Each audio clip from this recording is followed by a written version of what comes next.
Leitura dos artigos estratégicos da Constituição Federal do Brasil. Sem mais delongas, vem com Robson Concursos, seção 2 do Supremo Tribunal Federal. Artigo 101. O Supremo Tribunal Federal compõe-se de 11 ministros, escolhidos dentre cidadãos com mais de 35 e menos de 70 anos de idade, de notável saber jurídico e reputação ilibada. Atualização aí pela emenda constitucional número 122 de 2022, diz o seguinte, o artigo 101. O Supremo Tribunal Federal compõe-se de 11 ministros, escolhidos dentre cidadãos com mais de 35 e menos de 70 anos de idade, de notável saber jurídico e reputação ilibada.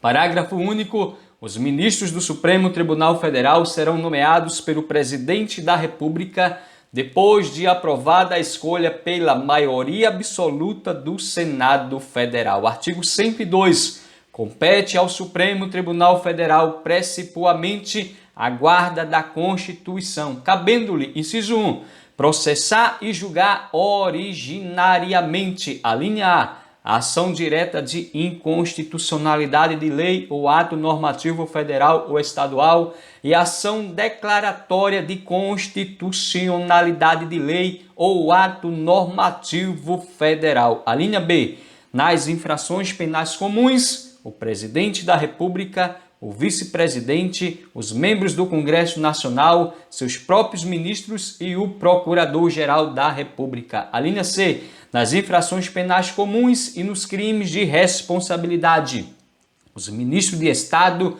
e os comandantes da Marinha, do Exército e da Aeronáutica, ressalvado o disposto no artigo 52, inciso 1, os membros dos tribunais superiores, os do Tribunal de Contas da União e os chefes de missão diplomática de caráter permanente. A linha D, o habeas corpus, sendo paciente qualquer das pessoas referidas nas alíneas anteriores, o mandado de segurança e o habeas data contra atos do Presidente da República, das mesas da Câmara dos Deputados e do Senado Federal, do Tribunal de Contas da União, do Procurador-Geral da República e do próprio Supremo Tribunal Federal. A linha E, o litígio entre Estado estrangeiro ou organismo internacional e a União, o Estado, o Distrito Federal ou o território. A linha F, as causas e conflitos entre a União e os Estados, a União e o Distrito Federal ou entre uns e outros, inclusive as respectivas entidades da administração indireta.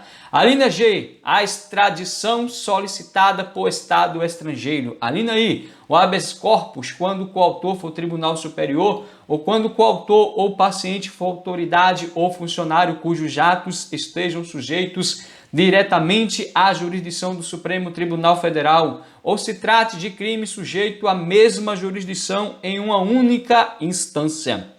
A linha J, a revisão criminal e a ação rescisória de seus julgados e a reclamação para a preservação de sua competência e garantia da autoridade de suas decisões. M, a execução de sentença nas causas de sua competência originária, facultada a delegação de atribuições para a prática de atos processuais. N, a ação em que todos os membros da magistratura sejam direta ou indiretamente interessados e aquela em que mais da metade dos membros do tribunal de origem estejam impedidos ou sejam direta ou indiretamente interessados. O, os conflitos de competência entre o Superior Tribunal de Justiça e quaisquer tribunais, entre tribunais superiores ou entre estes e qualquer outro tribunal. Essa linha O estratégica porque diz os conflitos de competência entre o Superior Tribunal de Justiça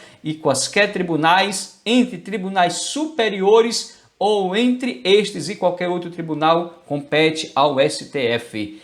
P, o pedido de medida cautelar das ações diretas de inconstitucionalidade.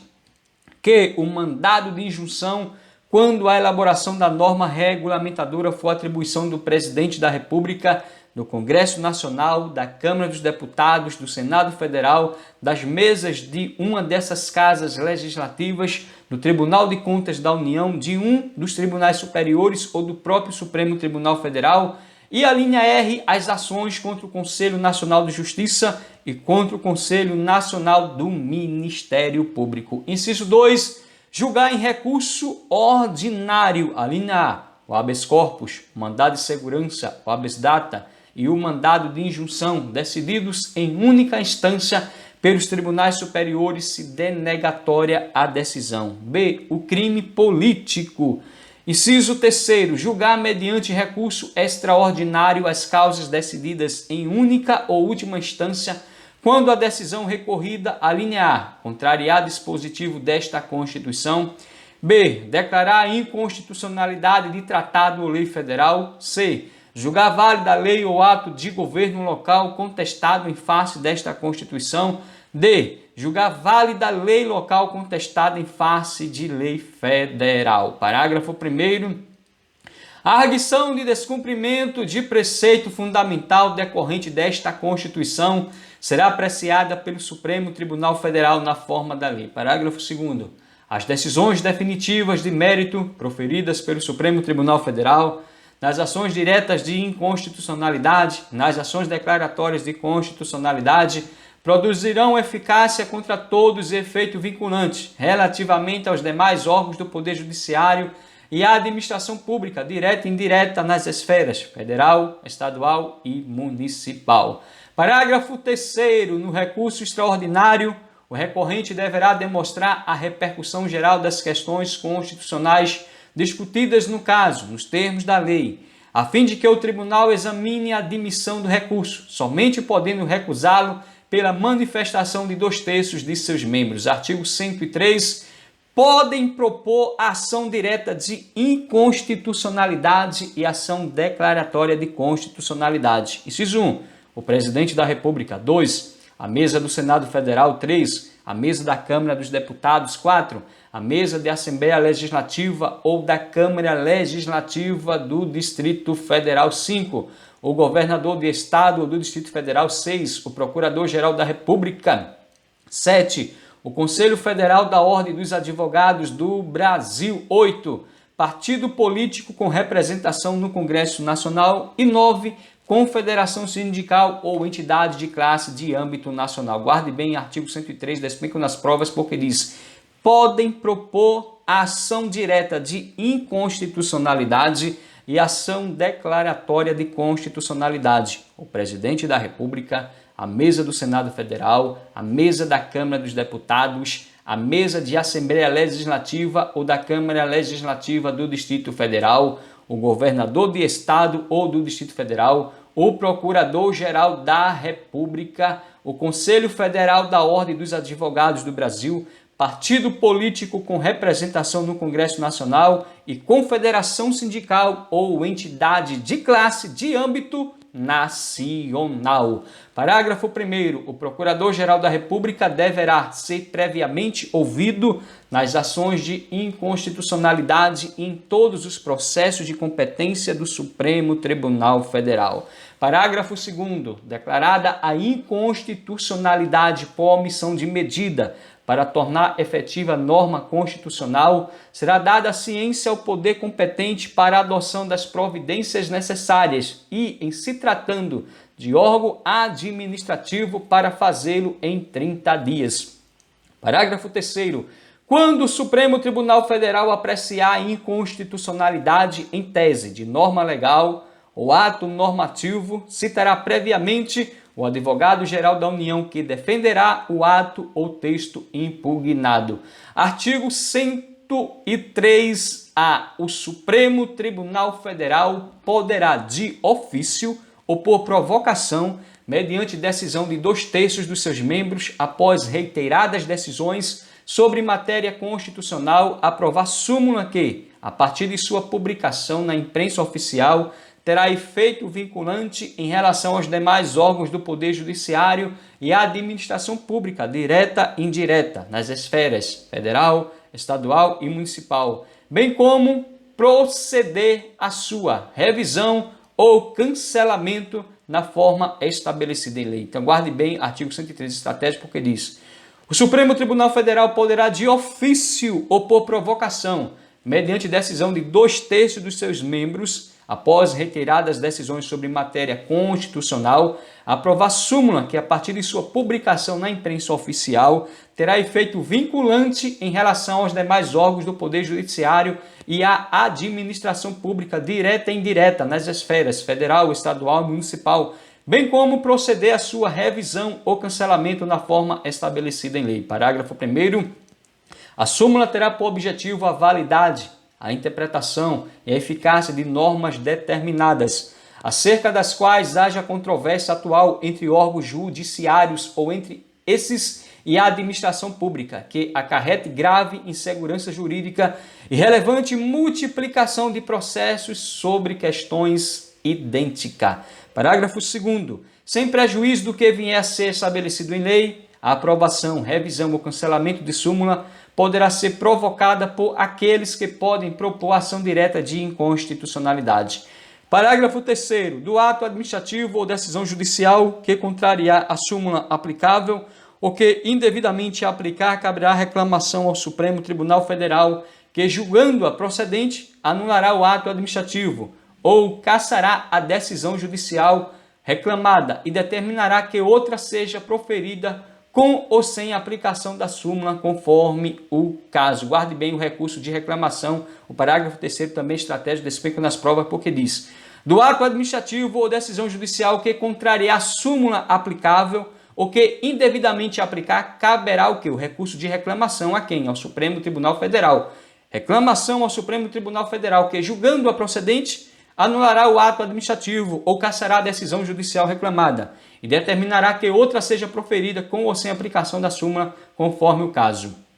Artigo 103b. O Conselho Nacional de Justiça compõe-se de 15 membros, com mandato de 2 anos, admitida uma recondução. Guarde bem, o Conselho Nacional de Justiça compõe-se de 15 membros, com mandato de 2 anos, admitida uma recondução, sendo, inciso 1, o presidente do Supremo Tribunal Federal. 2, o ministro do Superior Tribunal de Justiça, indicado pelo respectivo tribunal. 3, o ministro do Tribunal Superior do Trabalho, indicado pelo respectivo tribunal. Inciso 4, um desembargador de Tribunal de Justiça, indicado pelo Supremo Tribunal Federal. 5, um juiz estadual, indicado pelo Supremo Tribunal Federal. 6, um juiz de Tribunal Regional Federal, indicado pelo Superior Tribunal de Justiça. 7, um juiz federal, indicado pelo Superior Tribunal de Justiça. 8, um juiz de Tribunal Regional do Trabalho, indicado pelo Tribunal Superior do Trabalho. 9, um juiz do trabalho, indicado pelo Tribunal Superior do Trabalho. 10, um membro do Ministério Público da União, indicado pelo Procurador-Geral da República. 11, um membro do Ministério Público Estadual, escolhido pelo Procurador-Geral da República, dentre os nomes indicados pelo órgão competente de cada instituição estadual. 12, 2 advogados indicados pelo Conselho Federal da Ordem dos Advogados do Brasil. E 13, 2 cidadãos de notável saber jurídico e reputação ilibada, indicados, um pela Câmara dos Deputados e o outro pelo Senado Federal. Guarde bem aí, o Conselho Nacional de Justiça compõe-se de 15 membros com mandato de 2 anos, admitida uma recondução. Está aqui a composição dos 15 membros. Parágrafo 1º. O Conselho será presidido pelo presidente do Supremo Tribunal Federal e, nas suas ausências e impedimentos, pelo vice-presidente do Supremo Tribunal Federal. Guarde bem, o Conselho Nacional de Justiça será presidido pelo presidente do Supremo Tribunal Federal e, nas suas ausências e impedimentos, pelo vice-presidente do Supremo Tribunal Federal. Parágrafo 2º. Os demais membros do Conselho serão nomeados pelo presidente da República, depois de aprovada a escolha pela maioria absoluta do Senado Federal. Parágrafo 3º.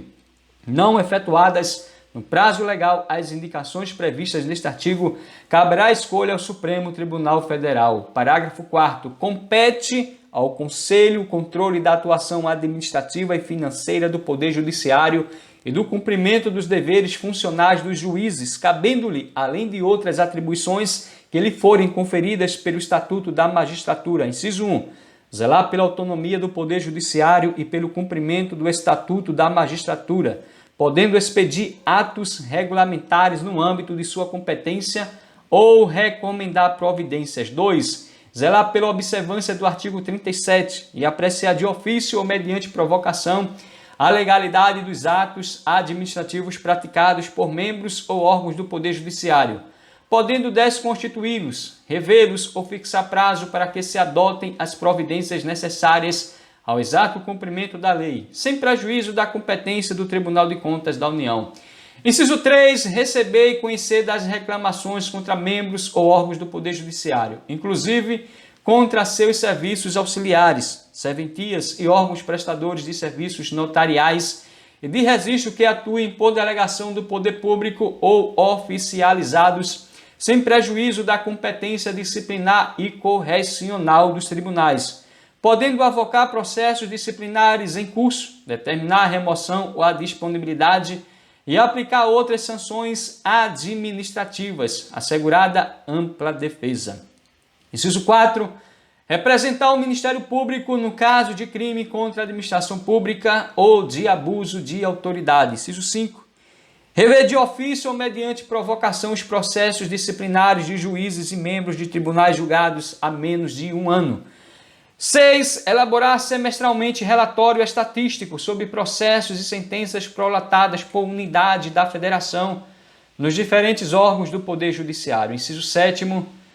Elaborar relatório anual propondo as providências que julgar necessárias sobre a situação do Poder Judiciário no país e as atividades do Conselho, qual deve integrar a mensagem do presidente do Supremo Tribunal Federal a ser remetida ao Congresso Nacional por ocasião da abertura da sessão legislativa. Parágrafo 5º. O ministro do Superior Tribunal de Justiça exercerá a função de ministro corregedor e ficará excluído da distribuição de processos no tribunal, competindo-lhe além das atribuições que lhe forem conferidas pelo Estatuto da Magistratura as seguintes. Mas guarde bem, o ministro do Superior Tribunal de Justiça exercerá a função de ministro corregedor e ficará excluído da distribuição de processos no tribunal, competindo-lhe além das atribuições que lhe forem conferidas pelo Estatuto da Magistratura as seguintes. Inciso 1. Receber as reclamações e denúncias de qualquer interessado relativas aos magistrados e aos serviços judiciários. 2. Exercer funções executivas do Conselho de Inspeção e de Correição Geral. 3. Requisitar e designar magistrados, delegando-lhes atribuições e requisitar servidores de juízos ou tribunais, inclusive nos estados, Distrito Federal e territórios. Parágrafo 6º. Junto ao Conselho oficiarão o Procurador-Geral da República e o presidente do Conselho Federal da Ordem dos Advogados do Brasil. Guarde bem, junto ao Conselho oficiarão o Procurador-Geral da República e o presidente do Conselho Federal da Ordem dos Advogados do Brasil. Parágrafo 7º. A União, inclusive no Distrito Federal e nos territórios, criará ouvidorias de justiça competentes para receber reclamações e denúncias de qualquer interessado contra membros ou órgãos do Poder Judiciário ou contra seus serviços auxiliares, representando diretamente ao Conselho Nacional de Justiça. Meu guerreiro e minha guerreira, no próximo vídeo vamos ver a seção 3, que trata tudo sobre o Superior Tribunal de Justiça. Gostou desse vídeo? Se inscreve no canal, deixa o teu like, comente, compartilha e até o próximo vídeo, querendo Deus, força e honra e amém.